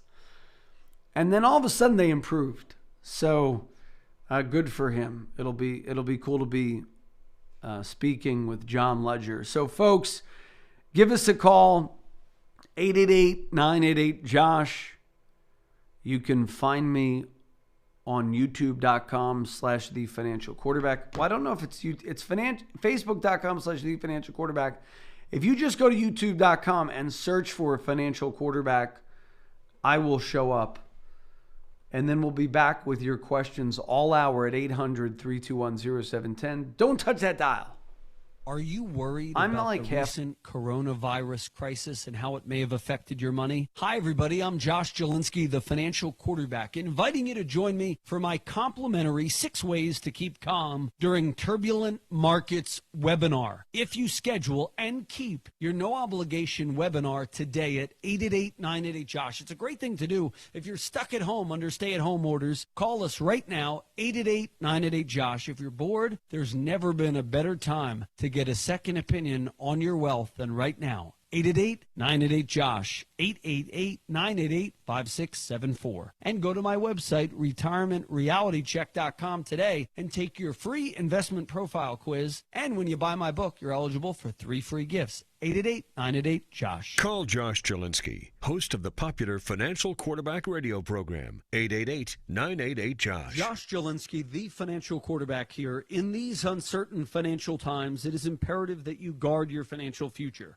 If you call within the next 3 minutes, we will offer our complimentary bear market survival guide, which will detail steps to help your plan to potentially survive the COVID-19 crisis. The bear market survival guide will cover how you might still be able to retire amid a volatile economic climate. We will throw in our complimentary 27-point ultimate game plan for retirement. Call us at 888-988-JOSH, 888-988-5674 for your bear market survival guide. Call Josh Jalinski, host of the popular Financial Quarterback radio program. 888-988-JOSH, 888-988-JOSH. We're back. This is Josh Jalinski, the Financial Quarterback, inviting you to Buy my book, retirementrealitycheck.com, and you get 3 free gifts with your purchase. So go over to retirementrealitycheck.com today, or you get the 3 free gifts when you schedule and keep your no obligation review. So what are the 3 free gifts? Number 1, are you prepared for retirement? Will you have an income that you will not outlive? We will give you the Income for Life proposal along with our key plays for 2021, freshly updated for this year, live from me, Josh Jalinski, the financial quarterback, and you get a 27-point ultimate financial game plan for your wealth. In the 27-point, like what is that? That is not a boilerplated thing. That is a custom model where you get to see your whole life, debt that you want to repay, assets you want to protect, protection strategies. Is it trust right for you? What insurance? Is your insurance properly funded? Is it bad insurance? Is it good insurance? Do you have an emergency fund? Are you in the appropriate tax vehicles to save for long-term? What about Roths? What if you make too much money for Roths? What about individual stocks? What about ETFs? We cover all of that in the 27-point game plan. It is not a boilerplated, it's not a book. It's your money. So we have a secure portal. You go in, we have a great conversation. Could be 15 minutes, could be 45 minutes, could be an hour if we really get along. But give us a call, 888-988-JOSH, see if we're a good fit. 888-988-JOSH. First hour is available, by the way, where all podcasts are. So if you have an Apple, you just go. By the way, I found out we were the number 7th most listened to podcast in iHeart. That's exciting. Number 1 was Charlemagne the God. I was number 7. So you have to make me number 1. I think we should be number 1. Tell your friends. Or we'll just become like every other radio show on the weekend, taped and scripted to make the host look smart. That sounds depressing. I just really am. Most financial shows, Ernesto, are not live. Why? Because the host wants to make himself or herself look smarter than they really are. That's really the truth. Because you get these, or they have Harry Dent as a guest and they want to edit out certain parts because they want it to be G-rated. We have the PG-13 rating first hour. So we'll try to edit that out for the next, but he is a live wire. I got to get more amped up like Harry. It's all going down. Well, here's the thing. I don't like to incite fear in the listeners. Don't think it's a really good way for people to make financial decisions. That's I do agree that things are very overvalued and our economy is getting very overheated, and overheated economies tend to be struggling. So next up, we have Joe, who wants to know about dividend-paying stocks. Go ahead, Joe. You're on. How you doing, Josh? First-time caller. Just got a quick question. I was hearing your Harry Dent interview, and I have a question and a theory about how something like a dividend growth stock, like a PepsiCo or a Johnson & Johnson, how would it have done in this time of like 1969 to 1982, where he said nothing did well?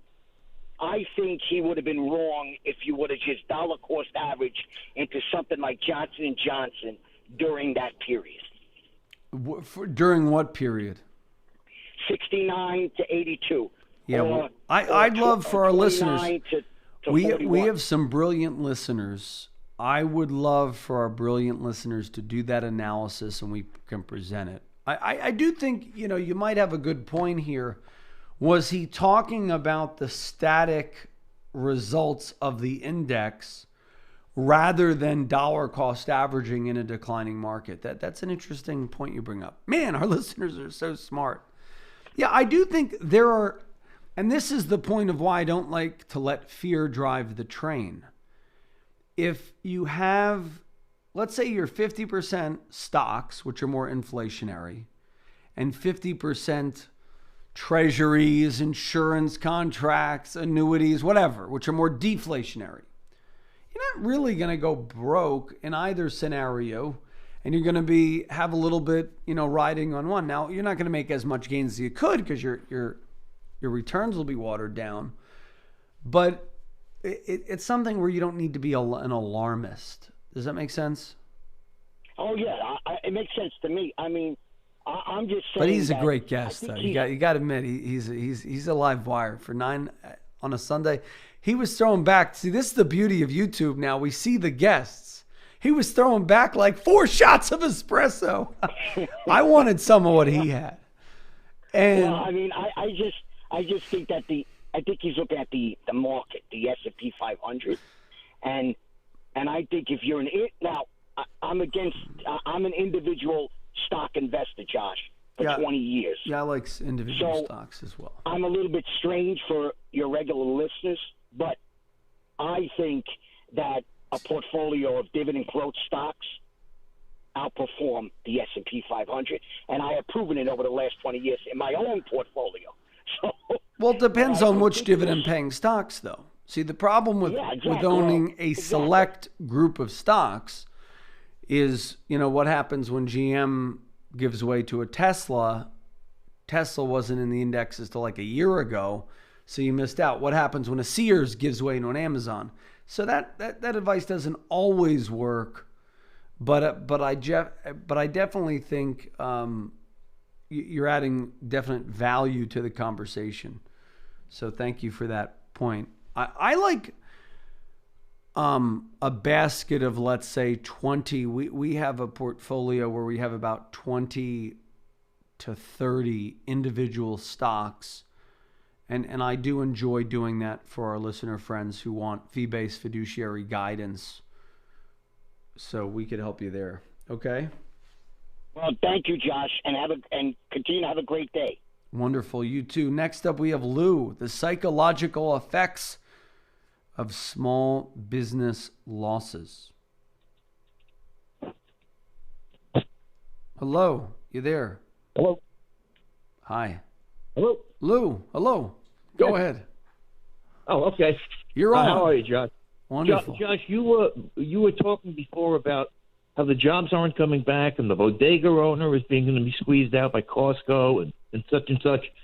And my question is this: what psychologically happens to a nation of essentially small business owners who've already been incredibly abused in the last year and a half?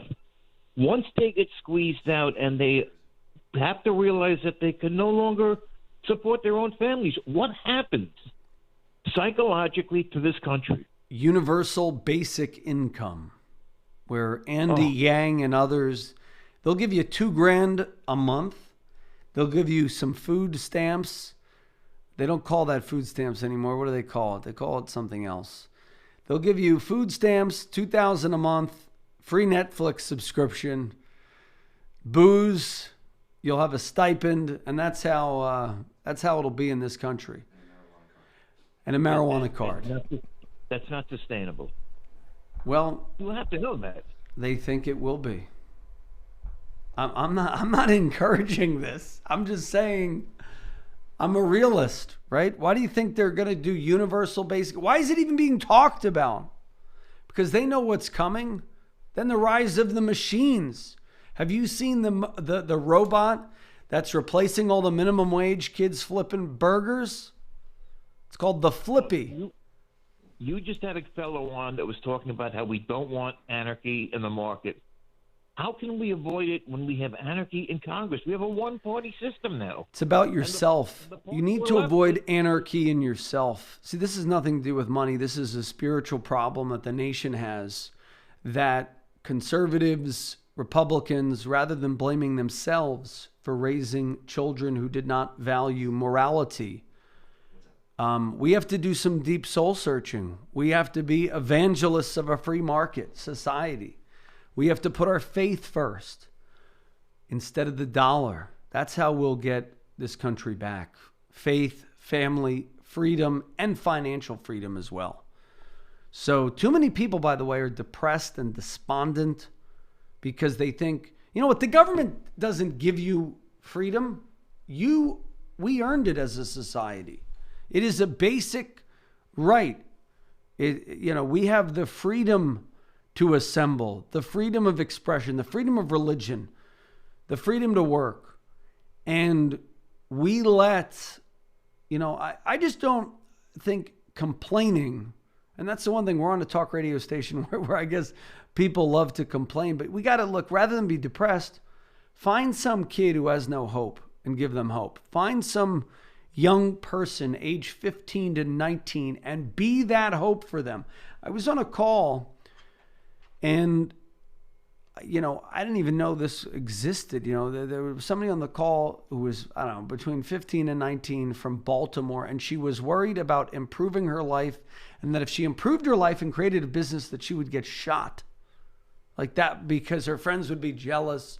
We live, what happens in Chicago, there's parts of, the inner city. Just go and minister to people. That's how we'll change the world. Does that make sense? So, but not when the one party. No. Don't blame the party. Here's the thing: the parties are indicative. We had a year and a half ago. We had a Republican president who oversaw the greatest destruction of small business under his watch of any president. He allowed that to happen. Both parties are to blame, both Dems and Republicans. We are the answer. It's not the government. Government can't save you. That's where, and when I say, hey, reach a person, you say, no, the other guy. No, we got to look deep within and try to minister to other people.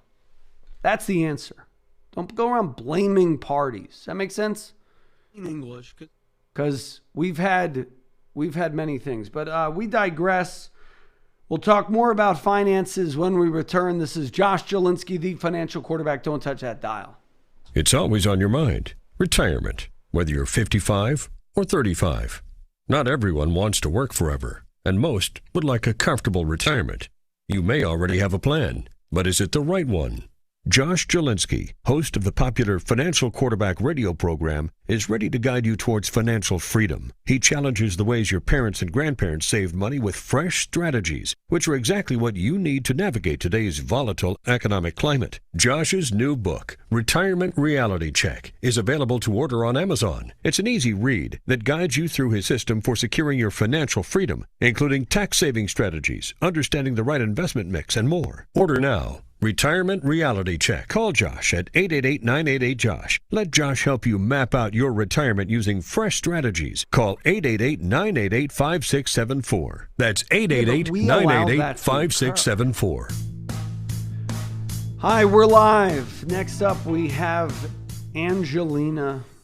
Is gold still a good investment? Go ahead, Angelina. Angelina, go ahead. Okay, next up. Yes, hello. I'm interested in your opinion regarding buying gold or investing in gold as opposed to keeping funds in a savings account or a checking account or in stocks and just bonds. Well, I think having 3 to 5% of any portfolio in precious metals is a good thing. You could buy gold ETFs, which are low cost, and then you don't have to store the gold in your house, and they could be converted to cash within 24 hours. You could also buy, and actually moment by moment with ETFs that trade on the exchanges, you could buy gold in your house. But again, if we have deflation, gold's going to go down. My long-term projections for gold would be about 1,600 short-term. Fall within the next, I ultimately think gold could be as high as $3,000 an ounce should we have inflationary scenarios. That being said, if we have deflation, like what Harry's talking about, gold will be a lot less than where it is today. So gold is really a hedge against inflation and against central banking run amok and money printing. So as part of a diversified financial strategy, I think it could be a very good thing. Also, folks, if you want the retirement reality check and the 27-point ultimate financial game plan, call us now, 888-988-JOSH. Any other questions on that, Angelina? What about the units in which, if you are going to just invest in it and keep it or hold it, what units would you suggest? Coins or bars, or what would be the unit? I like exchange-traded funds that own gold, ETFs. I'm okay if you have the ingots and I'm okay if you have coins. It's really just a, what if the garbage hits the fan type of strategy. It's not, you really don't want to need it, but it's just, 3 to 5% of one's portfolio as a hedge. I have no problem with it. If you're buying to speculate because some guy on the radio says it'll be 3,000, no, that's not what I'm trying to say here. I'm just think it's a wise diversification tool because the dollar will be worth less over time. People think, will the dollar be worthless? You see all these stupid commercials, the dollar will be replaced. Now, the dollar's not really going to be replaced. It'll be slowly phased out of relevancy, sort of like the British pound. The British pound is still around, and it was the world's reserve currency of trade for a number of years. In fact, you could still put money in the British pound sterling. It's still a real currency. But is it really relevant to the world? That's I think what'll happen. And I actually think before the dollar becomes worth less even more, you're going to say China's going to go to that's where I a little bit disagree with Harry. I think long-term China is doomed because they are not replicating fast enough. But short-term, I think the next 20 to 50 years, we got to worry about China because they could cut deals with the whole Southeast Rim. They're flying planes over Taiwan. We could have World War III. You got to be careful of this stuff. And by the way, I wasn't trying to give the last guy a hard time. I was just trying to say, what good is it to complain about political parties when kids need help? And what if you're a person who believes in liberty and small government, you believe in the freedom of the soul and the liberation of the mind. And before the Soviet Union's hold on Eastern Europe fell, Billy Graham would lead crusades and Pope John Paul would go there because they knew the liberation of the soul would give way to liberation of the mind and heart. And that's the thing. Kids are not being taught values of faith. They're not being taught about the liberation of the soul. Think about Passover, Pesach. Hope you all have a blessed Pesach. Think about the resurrection of Jesus. That's what you need to get into. And you know what? Your kids didn't reject conservatism, or your grandkids. Most often they weren't taught about the true values, or you were hypocritical. So that's where we all have to do soul searching. And by the way, have you ever talked to a millennial or a zennial or a Gen Z person? Many of them are directionless. They are rudderless because they were brought up in an age where they didn't go to church. They didn't go to shul. They didn't have any sense of moral compass. So yes, we can complain about both parties, frankly, have sold us up the river for years. But we are the change that we want to see. So I hope that helps. And having sound financial strategies is certainly a part of that. Teaching kids. We have kids that think NFTs are the way to financial success. Or Bitcoin. And that's why we had that guy on. People go, well, why did you have Mark Taylor on? Like he had nothing to do with money. He had everything to do with money.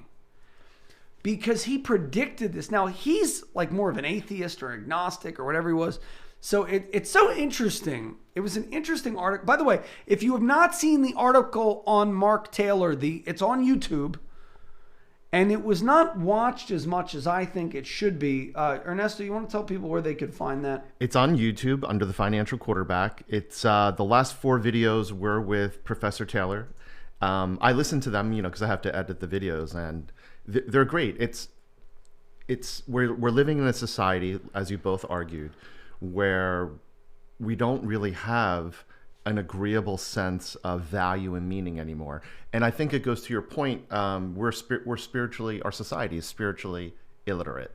I actually recently bought all my friends' Bibles this last couple of weeks because I just feel like it makes a great gift, and it's because we are spiritually illiterate, and it affects our economy and our society as well.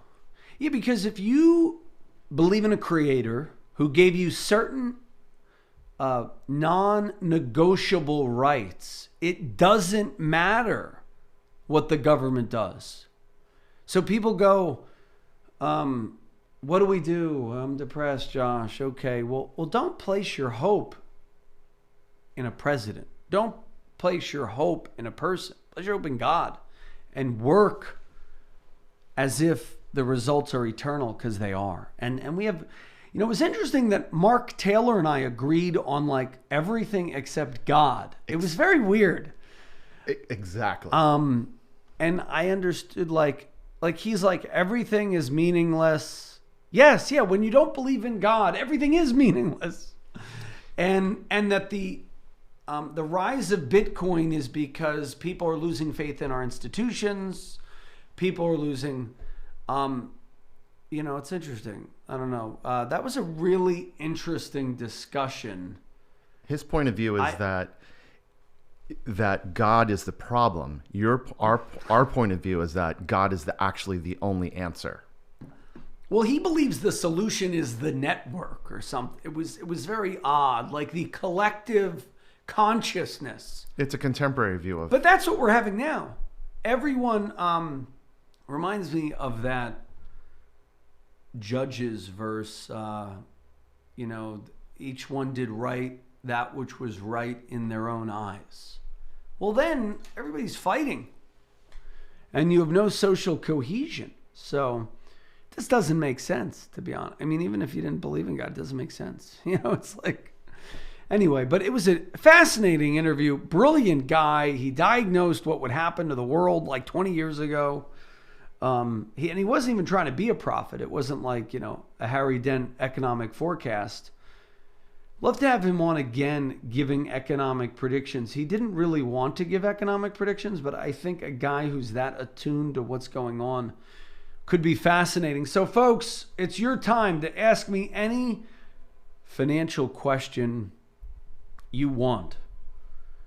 888-988-JOSH. And are you worried about government spending run amok?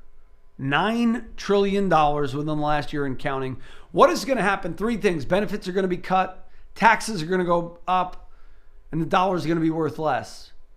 You can only solve those things by sound financial strategies. What is the answer to inflation? Having more money.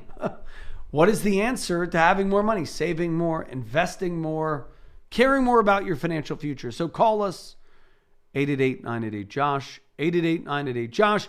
Harry Dent's book, What to Do When the Bubble Pops, Personal and Business Strategies for the Coming Economic Winter, is your free gift when you schedule and keep your no obligation review. We'll be back after these messages.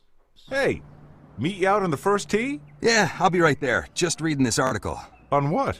New bill Congress passed. Looks like it's going to affect the value of all retirement savings plans. My financial guy didn't tell me about this when I saw him the other day. Well, my guy did, and we made a plan. You may have heard of him, Josh Jalinski. Josh Jalinski is your guy? Listen, if you're 10 years or less from retirement, which I am, Josh will give you a free economic plan, which includes retirement planning, a 27-point checklist to make sure your income lasts as long as you live. He'll even help you navigate the current tax code. I'm definitely going to call Josh. Cool, but first, can we play some golf? Call Josh Jalinski, host of the popular Financial Quarterback radio program, for your free economic plan. 888-988-JOSH. 888-988-JOSH. 888-988-JOSH. Are you worried about the recent coronavirus crisis and how it may have affected your money? Hi, everybody. I'm Josh Jalinski, the financial quarterback, inviting you to join me for my complimentary 6 Ways to Keep Calm During Turbulent Markets webinar. If you schedule and keep your no-obligation webinar today at 888-988-JOSH. It's a great thing to do if you're stuck at home under stay-at-home orders. Call us right now, 888-988-JOSH. If you're bored, there's never been a better time to get a second opinion on your wealth than right now. 888-988-JOSH, 888-988-5674. And go to my website, retirementrealitycheck.com today and take your free investment profile quiz. And when you buy my book, you're eligible for 3 free gifts. 888-988-JOSH. Call Josh Jalinski, host of the popular Financial Quarterback radio program. 888-988-JOSH. Okay, DC plans versus DB plans. What am I talking about? Do you know what a DC plan is, Ernesto, or a DB plan? No. Ernesto's kind of our man on the street. I get an education for free every Saturday and Sunday, and I appreciate it. So DB stands for Defined Benefit Pension Plan. So back in the day, you would work for the man. You'd work for 40 years, and at the end of your 40 years, you would have a pension. By the way, I'm kind of old school. I like that. So I think, it's funny, like all these people saying, oh, we need this and we need this. I think that would be a good thing to go back to, but you would give a tax credit to the business owner.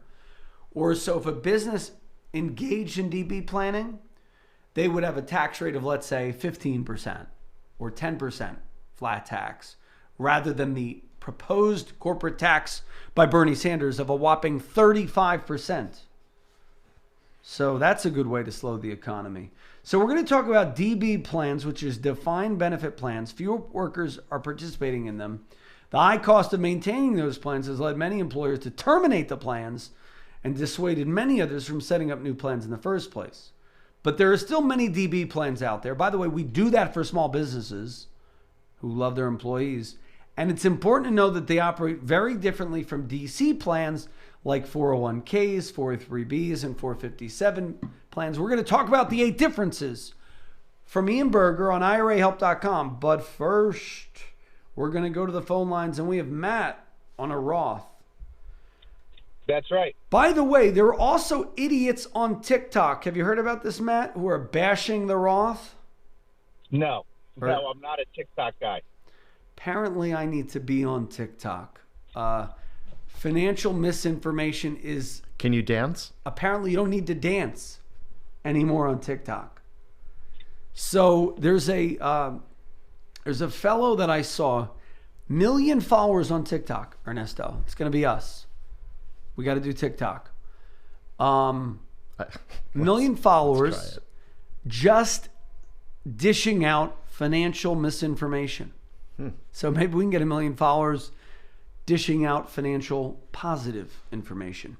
So Matt, go ahead. But anyway, this guy is like trashing the Roth IRA. Go ahead, Matt. Yes, sir. So I've owned a real estate appraisal company for the last 35 years. And I do have it set up as a subchapter S.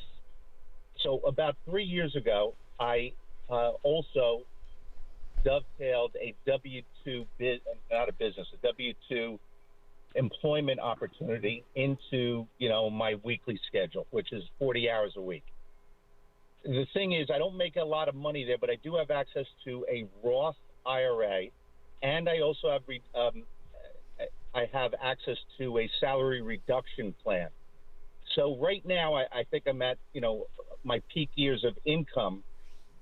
So my question is, I chose to go into the salary reduction plan with a small percentages of my W-2 income into a Roth. But my question really is that the way to go if I'm at my peak income years? I'm 61. I'm looking to maybe retire at 67 or so. And is there any advantage of me opening up a SEP IRA or anything to do on the business side? On the 1099 side? Well, 1099, W-2, all that stuff, it's a bit can be convoluted. But let me tell you this. You definitely need a small business retirement planning review. What can you look at doing? You could do a Roth 401k, sock away up to $26,000 tax-free for retirement. You pay the tax on your income, but then it grows tax-free and can be pulled out tax-free. You could look at a traditional 401k. You could look at a profit sharing. Profit sharings, solo 401ks, you could sock up to like 63 grand. Are you deferring up to 63 grand or no? No, but I am putting, I make about 80,000 on the W-2 side. So if you're in peak earning years, you can sock away up to 63 grand per year. If I opened something up on the business side. on my 1099 subchapter S side.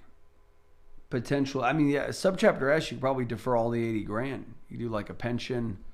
Well, now again, the 80 grand is the W-2 income, a very steady county paycheck, and I'm putting away about $1,300 a month. Well, the county, you probably have like a 457 or something you could put money into. Right.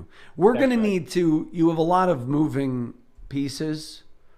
So what we would look at doing is we'd audit your existing plans to see, is there a way to get you a maximum tax deferral? Does that make sense? Yes. And it might be a merger if you do the max in the 457 and then you do something for your work separately. Like a SEP or a solo 401k. By the way, everybody goes to the SEP. Even JJ, the CPA, I love him, but he went right to the SEP. The SEP is one thing you could do, but there are many other retirement plans, and like a defined benefit pension plan, you could get a write-off of like up to 100 grand. Yeah. So you may want to look at defined benefit plan. You may want to look at profit sharing. You may want to look at a SEP. You may want to look at a simple. The max tax deferral can be massive for you. Any other questions on that? No, I think I'm good. So call us at our office at 888-988-JOSH for our free review, okay? We will get a pension actuary on the line for free, by the way, and they will audit your existing situation and tell you how you may be eligible for greater tax benefits. So call my office now, 888-988-JOSH, to review your specific situation, because you really, you can't go it alone. Next up, Carol. Go ahead. Hi, Carol. Hi. Yeah, what's up with these delays today? People are waiting to... Yes, hello, Carol. Yes, I'm here. Can you hear me? Yes. Altoona, go ahead. I have a quick question. I have a thrift savings plan. It's like a 401k. Yes. And I want to switch a percentage. And I don't know how much of a percentage I should put into a government-backed security instrument. I have about $400,000. Out of that, I don't know what percentage to put into another, to move it over, to safeguard it in case the market goes down. Do you mean like the G fund? Yes. Yeah, Exactly. So we work with a lot of people with the TSP who work for our government, right. And we are knowledgeable on the C, the S, the G, the lifestyle funds, which generally we're not a fan of, and we can do an appropriate risk tolerance for you. If you're over a certain age, also you may be able to see if a rollover is right for you, where you could have better options. The TSP choices are extremely limited, so like you got like 20 choices, but it's really 5, and it's a combination of I, C, F, G, and C. C stands for common stock, S small cap, I believe, I income, C F foreign, I think. I'm doing this from memory, G government. So basically you have a whole range of options, but it's sort of limiting. It's like here's 5 funds. Pick between the 5 funds. So when you hit a certain age, even if you still work for the government, you can do what's called an in-service rollover. If you work for a 401k company, if you work for a company of a 401k and you're over 59 and a half, see if an in-service is right for you. The TSP also has the in-service available. Now you want to check the fees of the new institution you're going to go into, what the risks are, what the expenses of the new funds are, but you can get fiduciary help, which means you work with an advisor who looks out for your best interest and who gives you more options for your money than just the small G fund, which really isn't earning that much. Okay, Carol, any other questions on that? I just wanted to know what is a safe percentage to move it over to G fund, because I have a little bit of invested in each one you mentioned, but the main one is the $400,000. I want to know what it. Yeah, but the G fund earns, over the 1 year, according to TSP.gov, 0.97. So I don't like, what's the point of doing that other than if the market crashes or something and you wanted to hedge, You should only put in the G fund what you don't want to see grow and what you don't want to see lose. It's sort of like a very conservative mixture. So call us at 888-988-JOSH. We'd love to hear from you. 888-988-JOSH. We'll be back after these messages. It's always on your mind. Retirement, whether you're 55 or 35. Literally the fun. Not everyone wants to work forever, and most would like a comfortable retirement. You may already have a plan, but is it the right one? Josh Jalinski, host of the popular Financial Quarterback radio program, is ready to guide you towards financial freedom. He challenges the ways your parents and grandparents saved money with fresh strategies, which are exactly what you need to navigate today's volatile economic climate. Josh's new book, Retirement Reality Check, is available to order on Amazon. It's an easy read that guides you through his system for securing your financial freedom, including tax-saving strategies, understanding the right investment mix, and more. Order now. Retirement Reality Check. Call Josh at 888-988-JOSH. Let Josh help you map out your retirement using fresh strategies. Call 888-988-5674. That's 888-988-5674. Hi, everybody. This is Josh Jalinski, the financial quarterback, the fastest hour in radio, fastest 2 hours in radio. Folks, if you missed any, pick up the podcast. What are the 8 differences between a DC plan and a DB plan? Number 1, individual accounts. DC plans have individual accounts which hold employee deferrals, employer contributions, and investment gains and losses. DB plans, except for hypothetical accounts and cash balance plans, don't have an individual account. Number 2, how is the benefit determined? The amount of your DC plan is simply the value of your account when you take your funds out. The amount of your DB plan is based on the plan's formula. So a typical formula consists of 3 multipliers. Number 1, a multiplier. Number 2, the average highest salary over a certain period. Number 3, your years with the company. For example, DB plan may pay you a monthly payout, which is your annual benefit of 1% times average 3 years times years of service. Number 3, the time of the distribution. Many DC plans allow in-service distributions after 59 and a half or hardship withdrawals. So if you need help, don't leave your 401k with your old employer without getting educated on your many options. Although DB plans can permit in-service payments, most do not. Number 4, who contributes? Most DC plans allow you, the employee, to defer, where most DB plans do not allow or force the employee. It's really an employer. The onus is on the employer. Number 5, the amount of the contribution. Generally, a DC plan, you get less of a contribution than the DB plan. Number 6, vesting. Employee deferrals to a DC plan are subject to vesting right away. DB plans, there's some type of vesting schedule, typically 5 years or less. Number 7, investment risk. In a DB plan, the company is responsible for investing the assets, or a DC plan, it is you. Number 8, there's a benefit guarantee. The PBGC guarantees pensions, whereas a DC plan, there really is no such guarantee. So if you want to learn whether a DB plan, pension, potentially greater write-offs is right for your business, or a DC plan, call us at 888-988-JOSH. 30 seconds. For a no-obligation review. Call us now for the Income for Life proposal.